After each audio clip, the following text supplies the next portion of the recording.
Welcome to the XY Advisor Podcast, a global community of financial advisors sharing and learning with one another to drive the positive evolution of financial advice.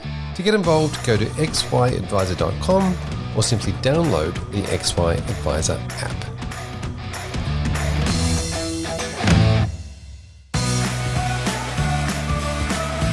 As the financial advice landscape changes, it's important to embrace new technology to enhance the way you run your business. With change comes your chance to use advanced technology, reshape your client experience, and see wealth differently. NetWealth is here to support you on this journey by providing you market-leading technology, excellent customer support, and expertise to help your business thrive. See wealth differently. Visit netwealth.com.au to learn more about how NetWealth can support you.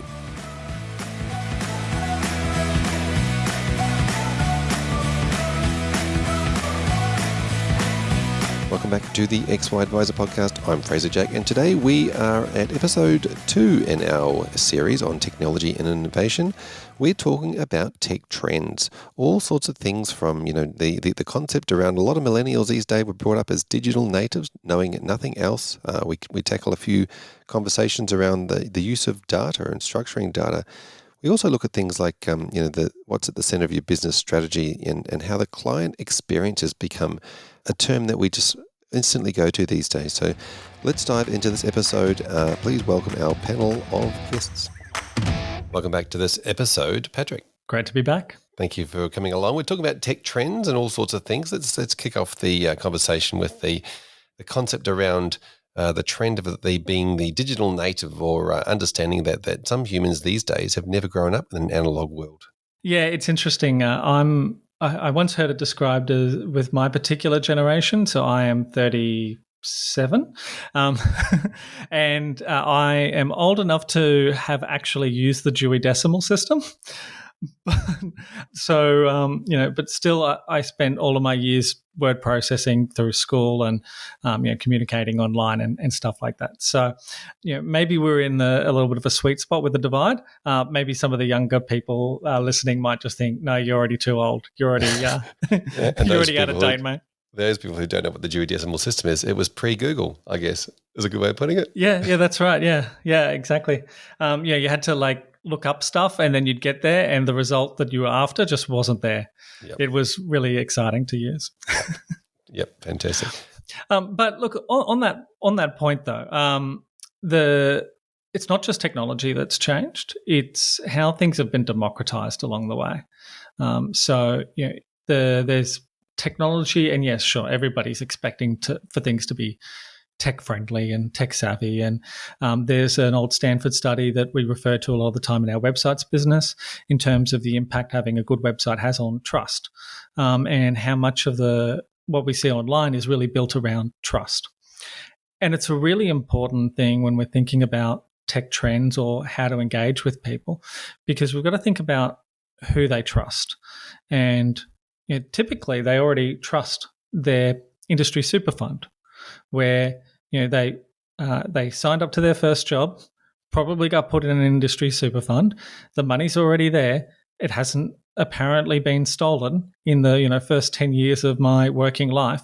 I probably already trust them to maybe not necessarily do best by me, but not to rip me off. The other people that they trust are large institutions like Google. Not all of us, but most of us trust Google pretty implicitly. You might not trust it enough to put a microphone in your home when you really think about it, but you've also probably got a microphone in your pocket most of the time, and you trust it enough to do that. Or you trust it enough to let it know where you are a lot of the time. And it might not be Google, it might be Apple, or it might be Amazon, or whomever. But there's a lot of trust that goes into that. So for them to build on that is pretty easy. For us to build on that as financial advisors, as a comparison, can be pretty hard.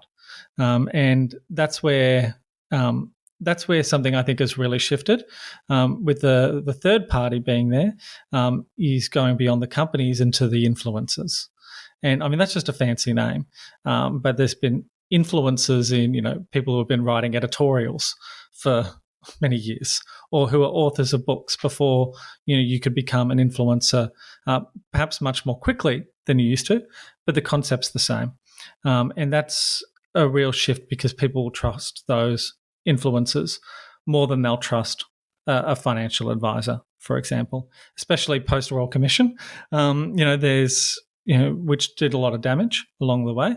There's just so many opportunities for people to go and source stuff digitally, and there's so many other opportunities for people to trust groups that aren't a trusted advisor who works at the strip mall that's 3 blocks away, which may have been the case a long time ago, but that's not the case anymore.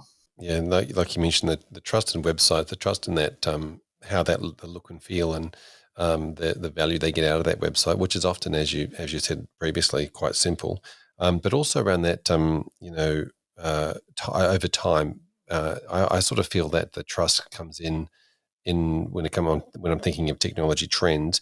For anybody who's there, as you mentioned, as industry super fund, they've been there for 20 years and nothing went wrong. Therefore, I trust. And same could be said for websites and technology. If it's used and it's not, the links aren't breaking and it's worked, it feels like I can trust it already. If I'm clicking around and the pages work, or if I can spend some time on the website and watch some of the videos.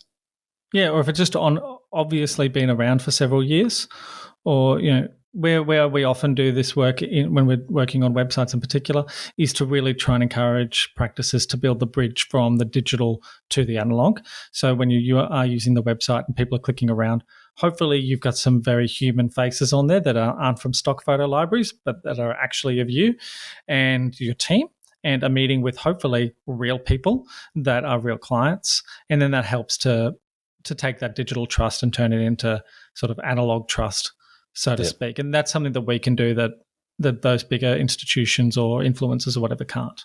Absolutely. Now, I want to talk to you about this because you do a lot of work with websites.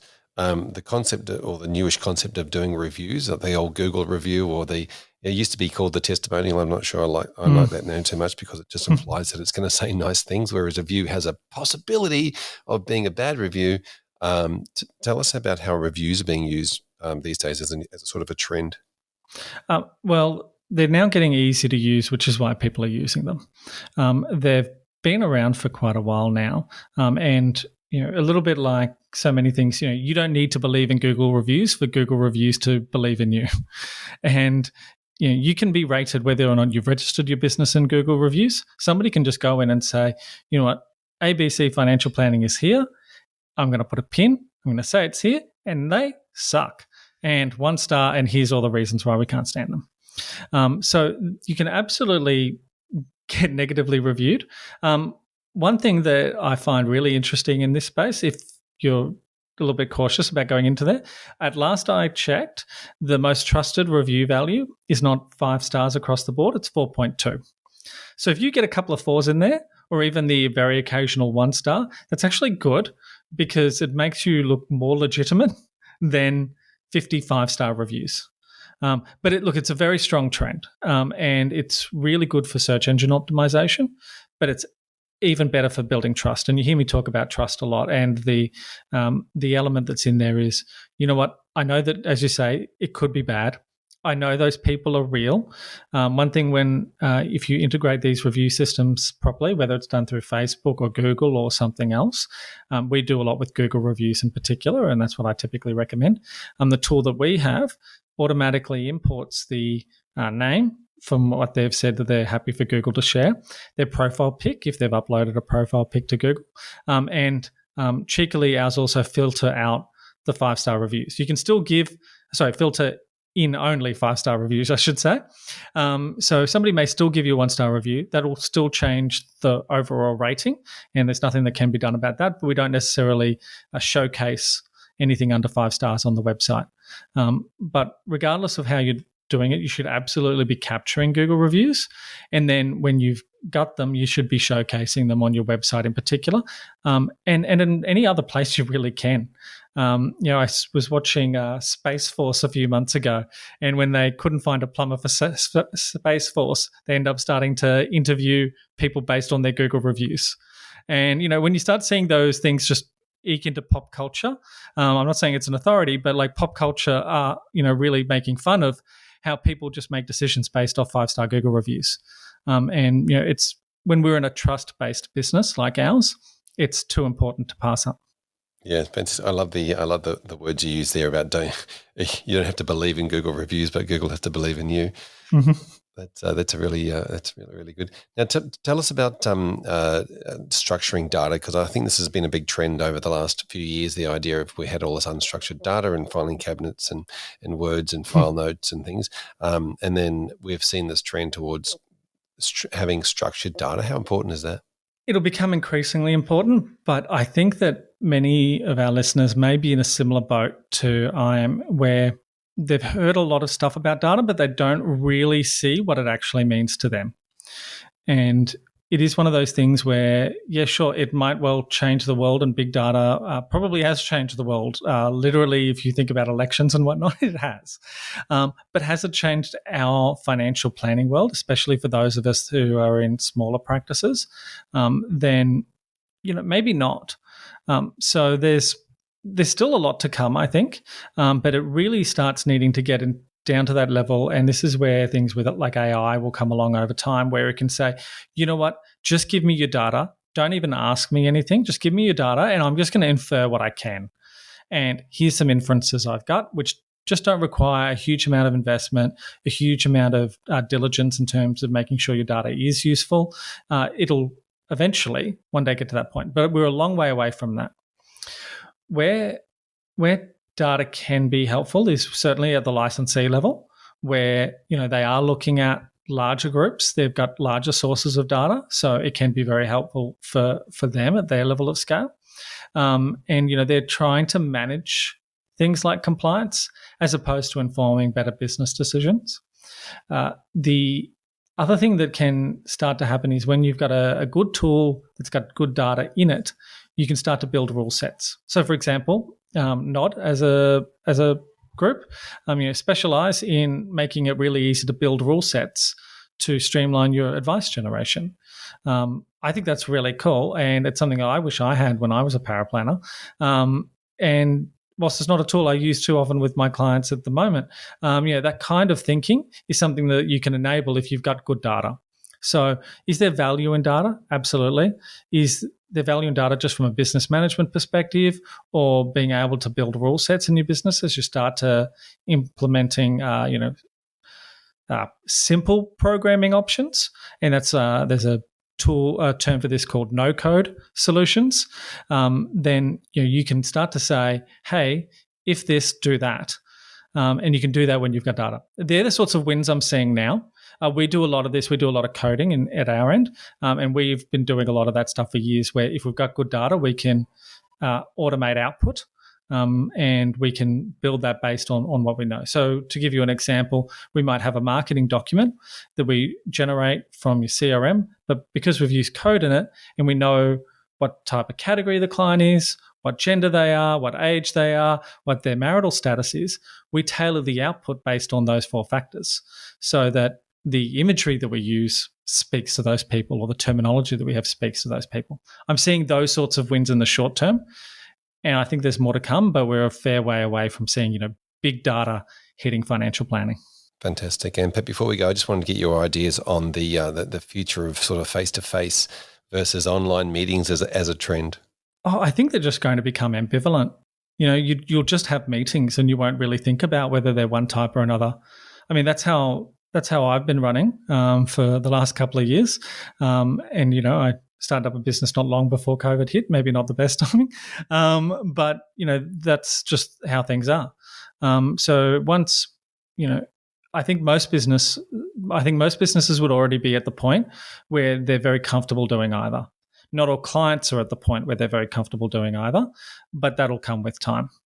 I know that, I use a couple of my fairly tech unsavvy friends, and my wife is not particularly tech savvy. And she was saying, "Oh, I've got a Zoom. You use Zoom all the time.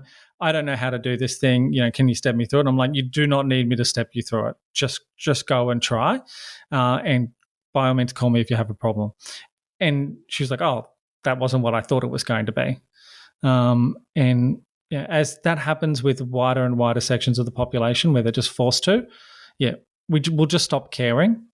The things that will start changing perhaps will be some of the tools that we use.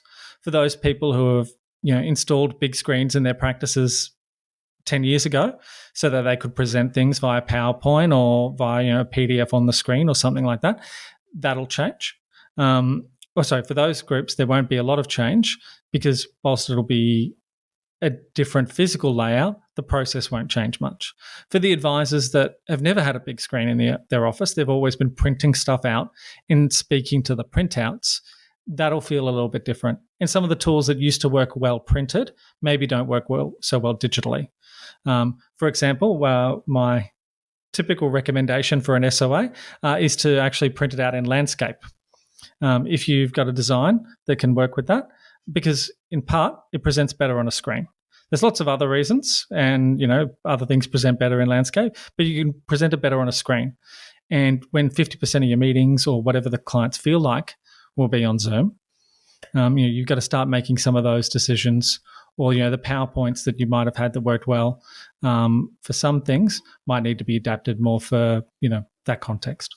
Yeah, fantastic. Some great tips there. Patrick, thanks so much for coming onto this episode. We look forward to catching you in the next one. Until next time.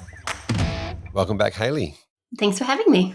Thank you for being here. Now, today we're talking about technology trends, and obviously this is I think you guys are leading the way, certainly when it comes to a lot of the trends, when it comes to especially in that communication space. In the idea, and obviously you've mentioned in the previous episode that some of your clients are post only or may have communication challenges. But talk to us about how you've found the idea now that a lot of people are so used to technology, they've now moved from being post only towards technology. Yeah, look, it's been a huge benefit to our business, being that we have so many clients. It makes it easier for both sides when they do engage with using technology throughout our advice process. That being said, when we face challenges with product providers in the space of technology, clients do get a little frustrated because they're on top of tech. They know they can do a digital signature, or they know that they can do two-factor authentication. So when a beneficiary nomination form gets knocked back for some basic reason, they think it's ludicrous. So I think it's great that we've got people so advanced now. And I feel as an industry, we probably feel we've come a long way in the last couple of years, but we've really innovated things that are just they're old concepts. The concept of the signature being a secure way to identify someone. Like it's known that it's just not a legitimate way to identify. Anyone can copy a signature. I would suggest that in this world of technology where people know they can confirm who they are via a selfie on their phone, why aren't we as an industry innovating that way in new ways to confirm someone's identity? Yeah, it's interesting, isn't it? Because the trend is you're right, and I think I've actually heard Peter say this more than any other industry. Surely, financial services, with the money it has behind it, should be able to get its act together in this space. Absolutely.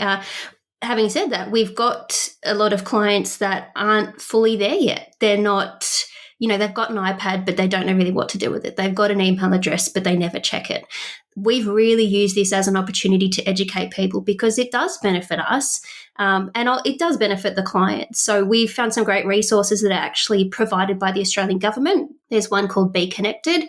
Highly encourage advisors to share this with their clients. It provides some great resources and help for elderly Australians or anyone that struggles with technology on how to use it.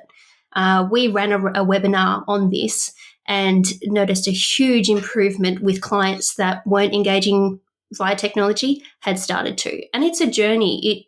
You can't expect people that have done things one way to just completely change overnight. But if you show them that this is the only way we will communicate with you, they will come to the party. They've got the time if they're retired or don't have much else going on. So it's of a benefit to both of us. Yeah, it's interesting, isn't it? Because you often hear that, what if my clients prefer, paper or prefer the old way or prefer the handshake? But like you said, if that's the way you do it and you show them that way, I think there's a little bit of, there's obviously a bit of fear around that the first time you do anything.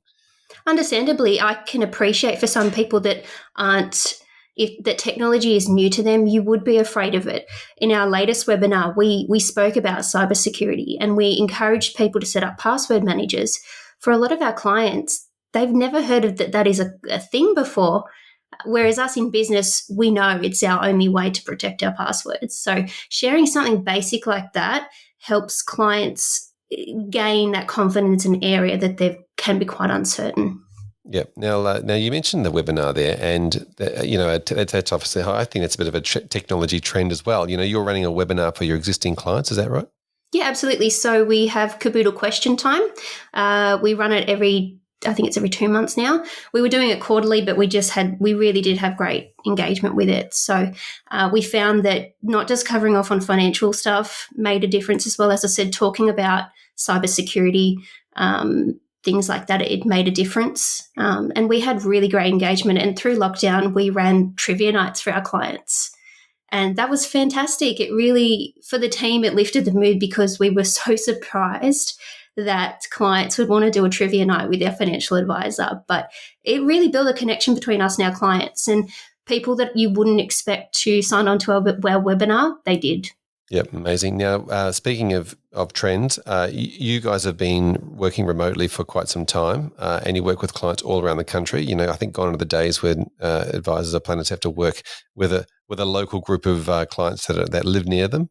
Yeah, absolutely. And when a new portfolio comes on, there's probably 2% of clients that have that hesitancy. And I will happily say to them, if this doesn't suit you, I can point you in the direction of 10 advisors that will look after you. But our onboarding process is quite engaging for people and encourages them to really lean into the process. And they see that the technology is just as good as. And it also shows them that they have more engagement with us. If I don't have to travel 2 hours to see you, I can see you more often. I often have people video call me to chat about stuff as opposed to phone call me. And they'll have a piece of paper in front of them and they flip the camera around. Which bit do I sign? Perfect. I've just confirmed the form I'm getting back is now going to be correct. I don't have to send it back 14 times with a sign here and all that sort of thing. So it definitely makes the process much easier. I think there's such an opportunity for product providers in this space. As advisors, we work alongside them, but I really think they've got the money to step up the administration side of things. For beneficiary nomination forms, we put together a video that really just walked clients through how to complete the form, because we constantly got knockbacks from product providers over tiny little things. It was so frustrating. So we just literally a walkthrough video, fill in here, complete this, make sure this doesn't say that. And now we don't get any issues with the Ben Nom forms. I honestly think the product providers have an opportunity to whack a QR code at the top right-hand side of the form that does that exact same thing. I'm spending my time preparing a video that obviously it benefits me, but it massively benefits the product provider. You can't tell me that them doing something like that wouldn't benefit them as a company, but also just they're not wasting their time.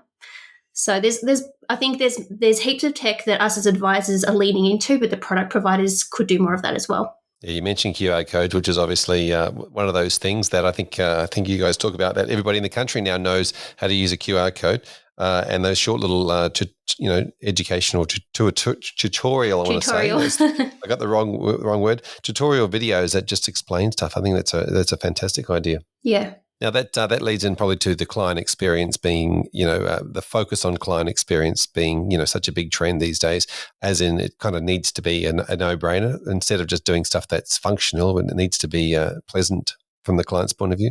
Absolutely. And I think the next stage of innovation for advisors is in the SOA space. The onboarding, the nurturing, I think we've got that. There's heaps of tools out there that really enhance that process. It's the part now that advisors are under the microscope for, the advice. And, the legislation states that advice needs to be clear, concise, and effective. I question that any advice docs that are out there are doing that. There are tools like Quilla that would be able to present a statement of advice in a way that is clear, concise, and effective. I just don't think a 45-page document that is filled with detail that doesn't have much education in there is meeting that requirement. This is where innovation can really change things for advisors. And this burden that we're feeling around making sure the client has informed consent, making sure they understand the advice, it's not putting more effort into the language of the SOA, it's putting the effort into how it's delivered. Now, there are advisors that are using PowerPoint presentations, and that's definitely a step. But I think there's more to that. I think using tools like Quilla, and for anyone who doesn't know what that is, it's basically a website that is personalized per person. So you could create an SOA that is a website, and you can dump in videos, links to articles, tables, graphs, and you can check the analytics of where the viewer was up to on that website. Now, you can't tell me that's not the best way to see informed consent. We tested this, and we haven't really launched too much of it because I'm not sure if it's something that we can do. We started putting in funny sentences in parts of our SOAs, like, if you've read up to here, send me this SMS. Because we were getting people just sending back signed SOAs, and that's great for time saving, but I have no way of confirming that client understood that advice. And just because they signed it, legislation states that doesn't mean they did. So I think there's more we can do as advisors to make sure they're understanding the advice and therefore making the process much more engaging. Yeah, it's interesting, isn't it? The old acknowledging the terms of the agreement, like tick the box or put a signature on the bottom without completely understanding. And it's certainly an interesting thing we're going to have to solve over the next few years, that's for sure. Hey, Hayley, thanks so much for coming and chatting us about tech trends. We look forward to catching you in the next episode. Thanks, Fraser. Welcome back to this episode, James. Thanks, man. Good to be back. Good to have you back. Now, we're talking about tech trends in this particular episode, all sorts of things from, the concept of the new generation of digital natives that know nothing else. And let's start with the fact that we've actually come a long way, haven't we, into the technology space. We've sort of, you and I have been, geeking out about it for the last few, number of years, but the last sort of 10 years, we've come a long way. Absolutely. Even those, I was talking to a young provisional advisor the other day who was born in, where was he born? In 2002, I think he said. Was that right? That's entirely possible, mate. Yes. Some people are born in that. 19 years old, yeah. And growing up with the internet is always in technology, and the whole paper-based or analog world is just weird to them. That's right. I mean, one of the advice firms I work with, they actually actively pursue cadet advisors. So they've got 4, I think, at the moment, and they're great on the tech. Yep. And the sponge on all the advice area. Absolutely, and trying to learn how to deliver conversations. Tell us about technology in this trending space. Tell us about how important technology has been to the evolution of advice. Well, theoretically, it was supposed to be able to make advice easier and simpler to deliver, and I think it's taken a long time, and we've still got a way to go. The firms that are entrenched to be able to deliver advice have spent significant dollars in this space, and obviously there are firms that are seeing that there's more to go. The Viveros who are purchasing advice firms, we're looking at IntelliFlow coming to Australia, or kind of are in Australia, and have spent a lot of money. Yep. Tell us about the importance of technology and data specifically to the future of businesses. Well, tech's the easy one. Data is a bit more of a harder subject.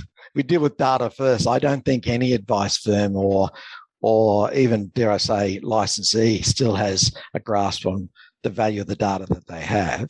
And it's going to take a while before they realise that they do have the data sets that they're collecting could be worthwhile in running all sorts of rule sets through their practices and all the firms that they're licensing. There seems to be some people that have starting to work on that. If you look at people like Xeppo, for example, they're good at being able to automate process and also to gather data. Power BI is a great tool that you can start to create your own dashboards if you wanted to. Those sorts of techs, although they're not client facing, are helping advice firms know what their metrics are And I guess that's pretty important from a firm point of view, but also a compliance point of view. Absolutely, yeah. What is happening at each stage of the advice, be it, FSGs, FDSs, ongoing service agreements. Well, that now rolls into FDSs now roll into ongoing service agreements, to know where they're up to each part of that, so that, I think to try and run those sorts of things manually these days can open up to compliance issues. Yeah, absolutely. And data is such an important part. As you mentioned before, I think the value of a business these days is going to be valued on their ability to create structured data more so than their existing revenue and all the old ways that businesses, used to be valued on multiples of income and those sorts of things. Yeah, and efficiencies have been able to create efficiencies within the practice, which in itself will give a better EBIT anyway, so that if they do want to sell, there's an opportunity to be able to see that the business is run in an efficient way. Yep. Now, one of the trends we've seen over the last few years is the idea of this client experience, the focus on there is easy and, flawless client experience where the client doesn't have to, put up with a lot of friction, because obviously there was a lot of friction in the advice process.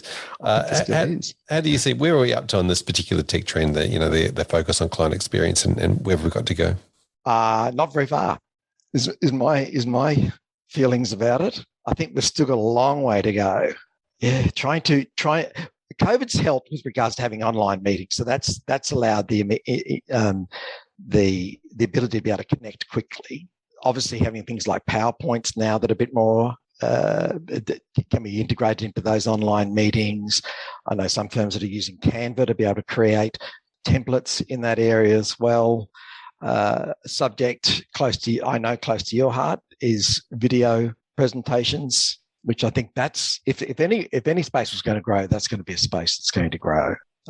It's been able to deliver that advice in a succinct way that people can see what's happening, have questions, and refer back to it in a very easy way instead of thumbing through, 100-page SOA. Yep. I couldn't agree more. How do you see things like QR codes coming into, and using like I guess the analogy is that now everybody in Australia knows how to use a QR code, whereas 2 years ago we didn't. Talk to us about how that might be a trend that practices could take on.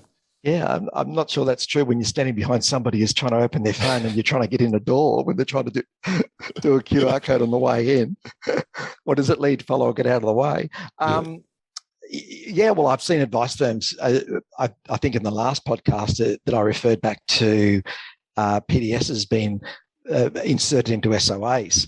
One firm I know is using the QR codes in those SOAs, so that if they had got the hard copy of the SOA, they can scan the QR code and go straight to the PDS on that part of it. Yep. They've also done away with having business cards for their 30+ employees and created a business card that has a QR code on it. So when you go to the QR code, it goes to the whole practice page, and the client or the person can scroll through the page and get the details of the person they're looking for.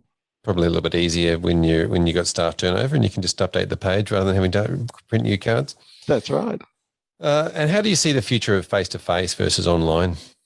Well, for somebody who thinks that for a long time believed that face-to-face wasn't necessary, I think I've also learned, been bunkered away inside a house and not been able to get out when you want to, that face does have a role. It simply does. The nuances, people like you and I have learnt to be able to catch nuances of people's expressions, where somebody who hasn't done that and have been in the advice industry, it's very hard for them, because video meetings are very, very much different to a personal face-to-face meeting.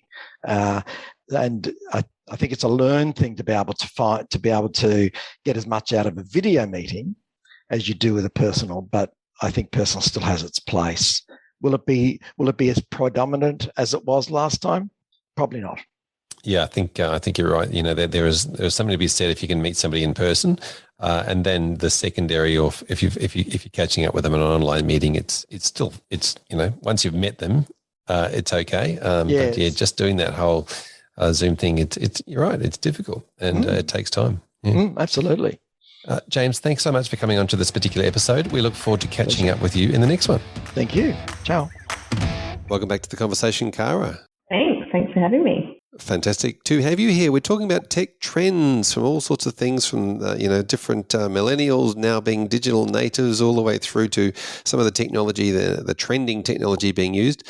Let's start with the concept of digital natives, people who have been brought up on the concept of we're now in the process, or we're now in a space where we just are used to using technology. Oh, absolutely. And I think what COVID's really shown us is that we're all have to be accepting of technology so much more than we ever have before from there. And that I guess has made us think as a business, if we kind of got it a bit wrong in the sense that we thought that our clients didn't want to use technology, say before COVID, and now we've seen, well, actually lots of people do, and then even, surprisingly a lot of older people do as well. It makes us think, well, what else did we get wrong?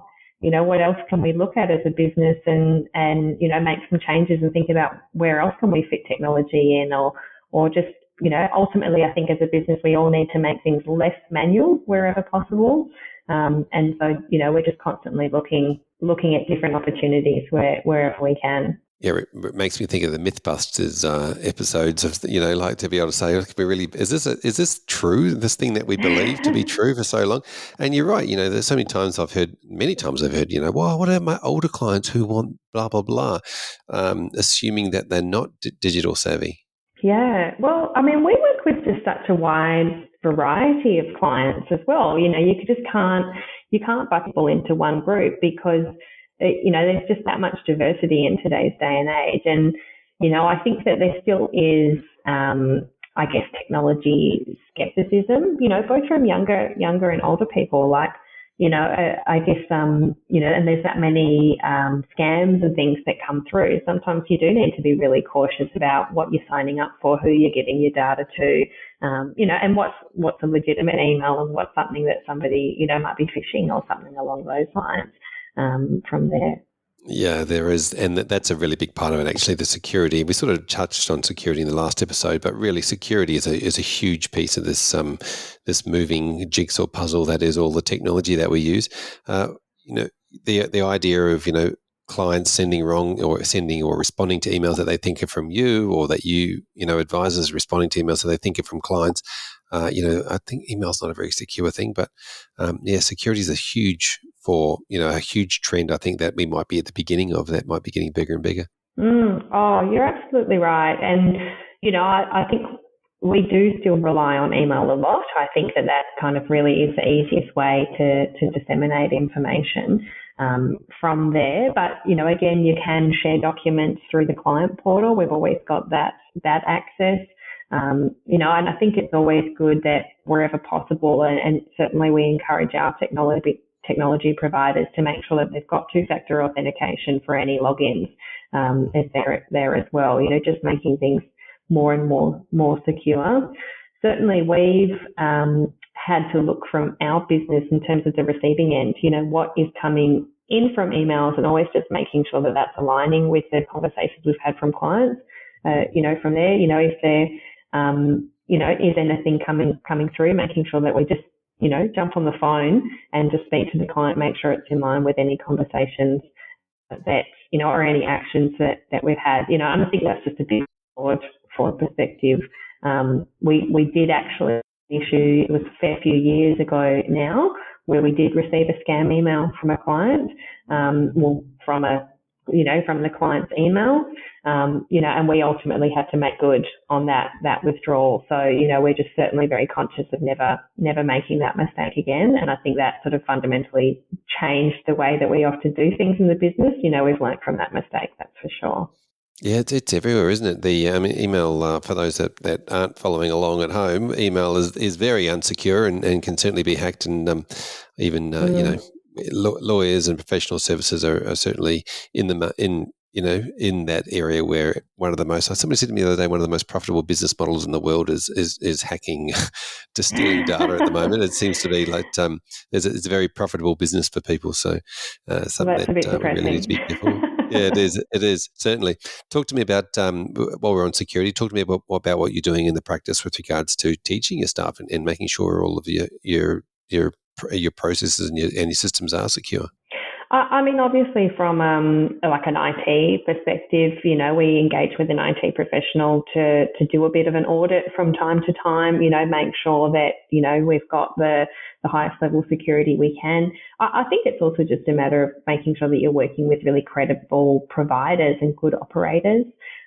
We introduced LastPass, the password manager website, into our business a couple of years ago, and I think that's been a great addition. For anybody that hasn't come across LastPass before, it's an online website. We pay for a sort of group subscription so that we can sort of have all the management and controls there. And then essentially you really only need to have one really strong password, and then you can use, literally, often when I'm designing a password, I just mash my keyboard randomly, so that it's certainly nothing I would ever be able to remember or retain again. And they can sort of auto-generate passwords as well. So, I think as a business, we have something like 120 passwords in our shared sort of main folder. And what we can do from there as well is, like, I'm one of the administrators in the group, so I can set it so that, only certain people can actually ever even see the password. And then, most of the staff, then they will just automatically flow through and they can log in, but they can't, view it. They can't copy and paste it. They can't save it. And again, then it's great, if we've had new people join, we just add them in. If we've had anybody leave, then we just take them straight out. So it's been great, just, really making that password process that much more secure. And clearly, by the fact that we have 120, it shows that we work with a lot of different providers. Everyone obviously wants a password and a login and something these days. So, it's not going away anytime soon. I can only imagine what that number will be in a few more years. Yeah, I think that's great advice. Pay for the better version where you do have those management controls, because like any type of software, the free version doesn't necessarily do everything it's supposed to do. Oh, absolutely. I use it in my personal life as well. Like, me and my wife have a shared account on there now, and for anything personally, we can just make sure that's in place. I actually, even just thinking about this, I think that's great from a succession point of view. If something happened to me, then how people, important people, are going to be able to access, my online banking, my trading accounts, and things along those lines. Much more secure than having a piece of paper in a notebook in a drawer at home or something like that. Yes, for somebody to throw out and not realise what it was. Yep. Yeah. Perfect. Tell me about data and the idea of structuring data. And you mentioned before that you use Power BI and Xeppo. Talk to me about how important structured data is to your business. I mean, it's incredibly important, and I think it's just becoming more important because, as a business, I guess you just constantly need to be assessing, are we doing things in the most effective way, and are we getting a return on our actions? And things like Power BI, where you really can create what you want to see.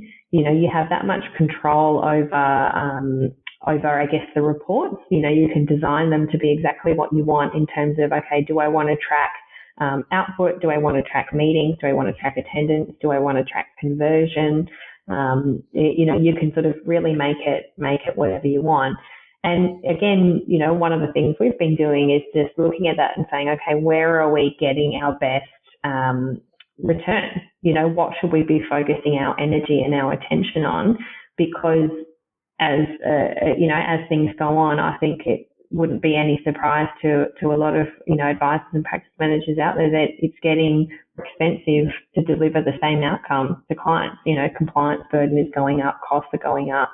And, we need to look at ways where we can really make sure that, we can manage some of that. We don't have to just pass it on to clients. So, looking at, looking at the best outcome is certainly always incredibly important. And yeah, Power BI has been great. So we've got, a pretty kind of hands-on relationship there, and we're just building on it as well, getting more reports, more, more sort of data coming through.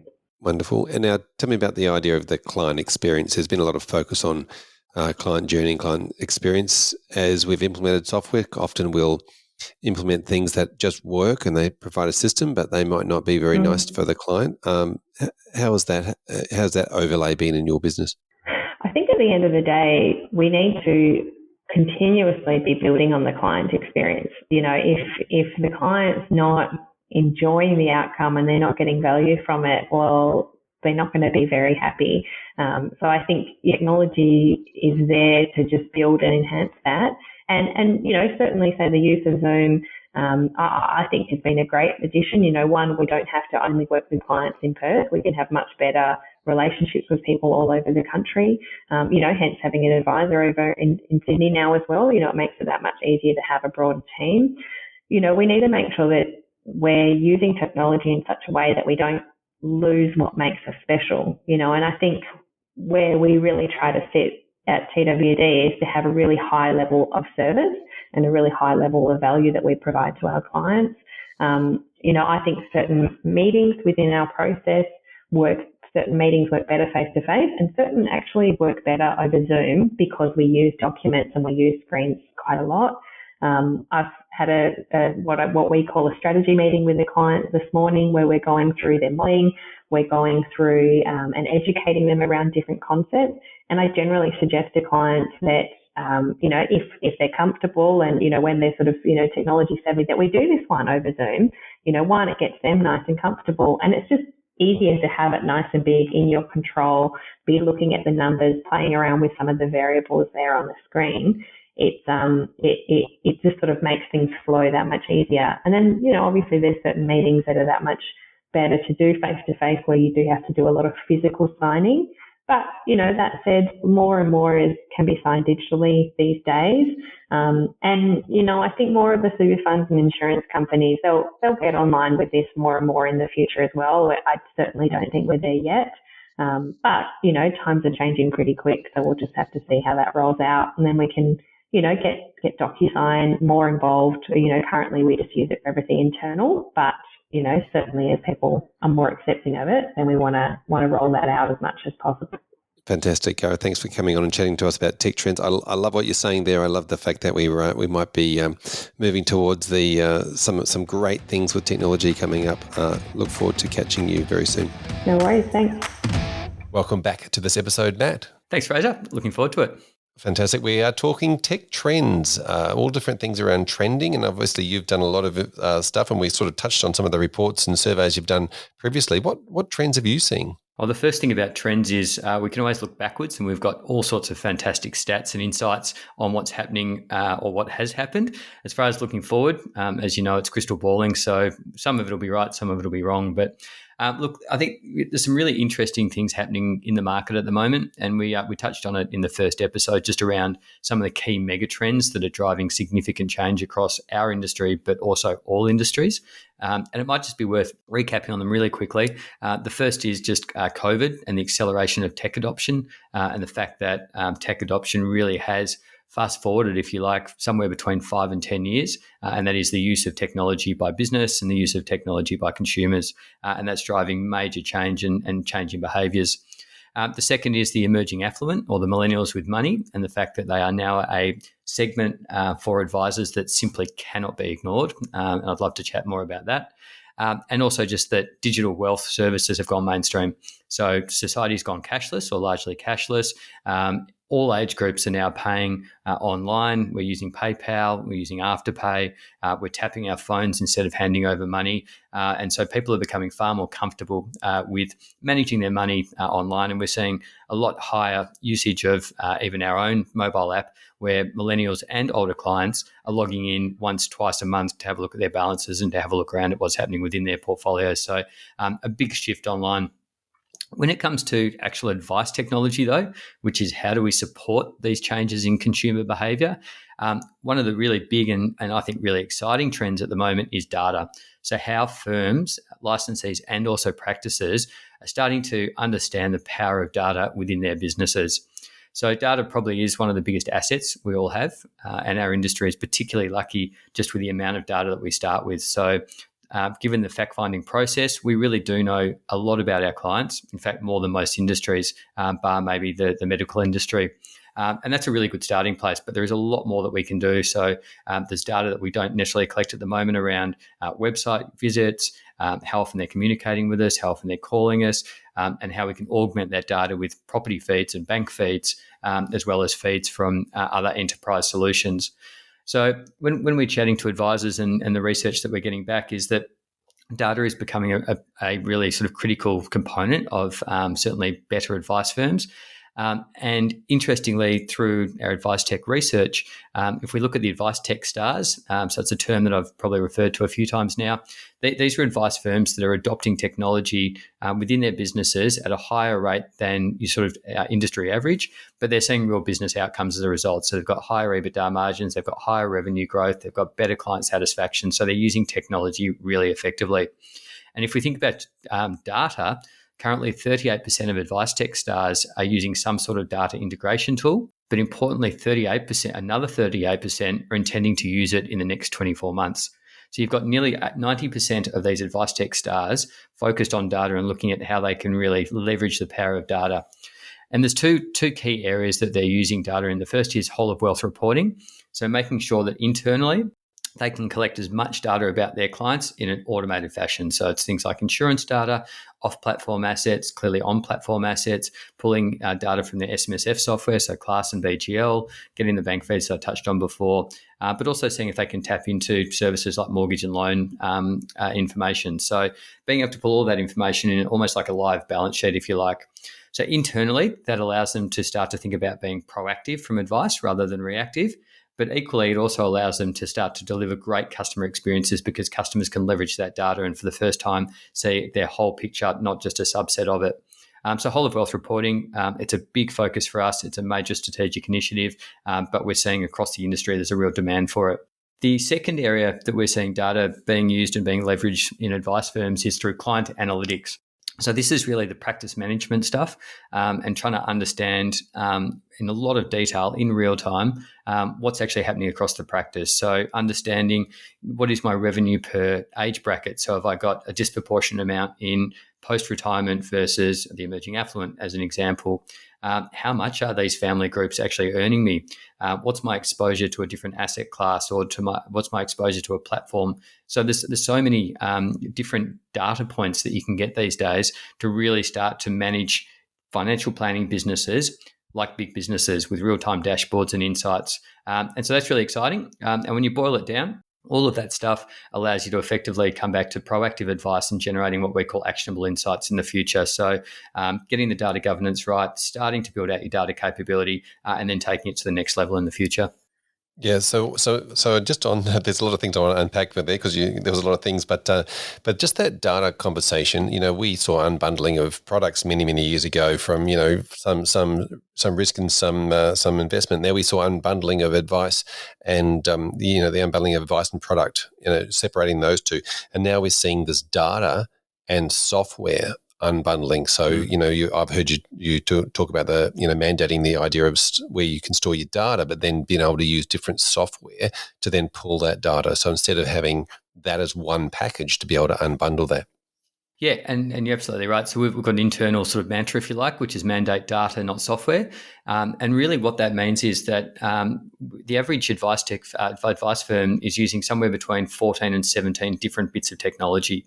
Now, the better firms are using 17, which is really interesting, but it's a lower percentage of their total revenue because they're using efficiently, whereas the industry average is around 14 bits of tech in their tech stack. And that hasn't changed a lot year on year. What that does, though, is it creates a whole raft of issues. And in particular, the issue that we're seeing is that data is being caught in silos. So you might have all of this really rich financial planning information in your planning software, but it can't be extracted or used in your CRM or in your marketing tools or in your content delivery platform. So it's about how do you actually free the data, put it into a common database so that you can actually then share it across the various systems, but in an efficient way. And that's really where that data integration technology becomes critical.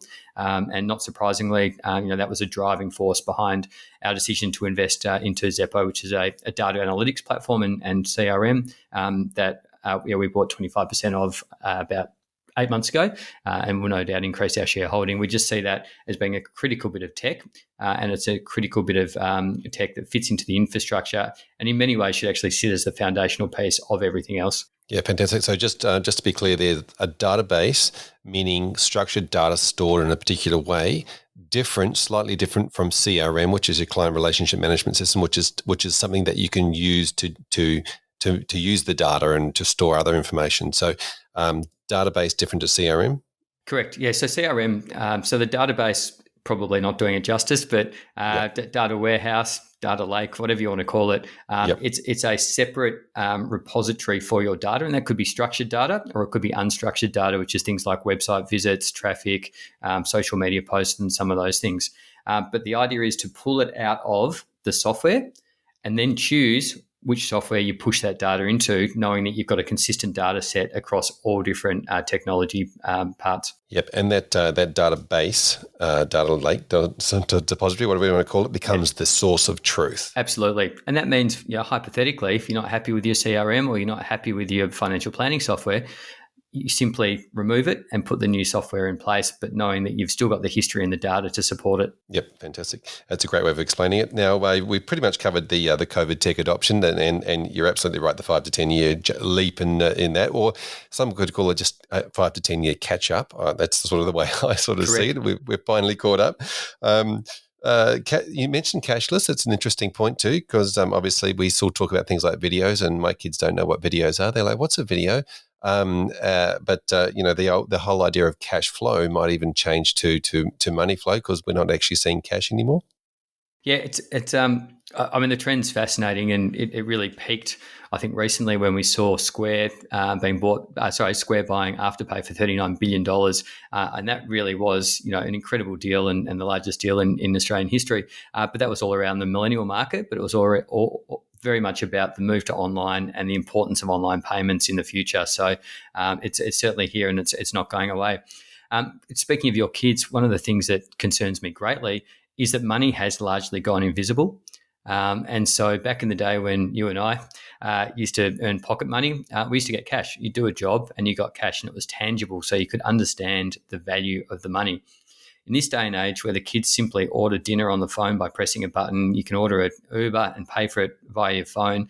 There's no real concept of money. So how do we actually start to teach our kids really good money habits? And I think it's a challenge for all of us, and it's a really important one that we need to grapple as an industry. Yeah, it is, absolutely. Now, just while we're on these trends, before we move to the next episode, millennials with money, give us a quick overview of that sector, that trend. Yeah, so millennials with money, millennials have grown up. Millennials are now actually sort of quite old. They're 37 to 40 years old.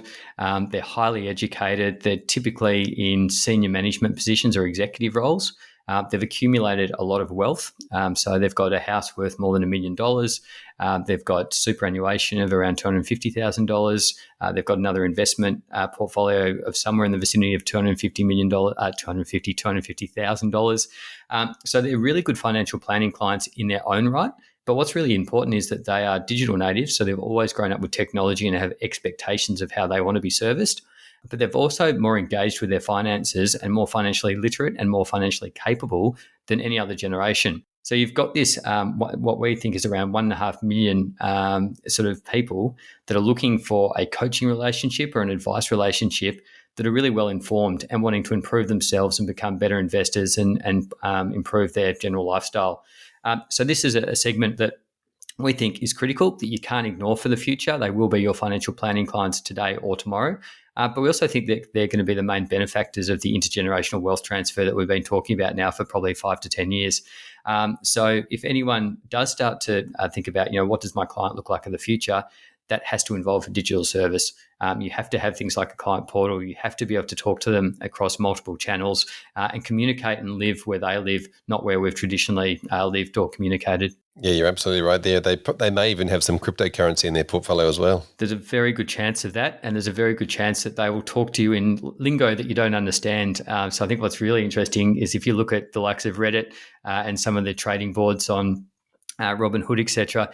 They've created this whole lexicon, things like and emojis and memes that support their trading. Now, I know that the regulator's having a bit of a conniption around how they actually monitor and manage this because there's influencers and people like Elon Musk, for example, that are driving the price of Bitcoin sky high with a single tweet.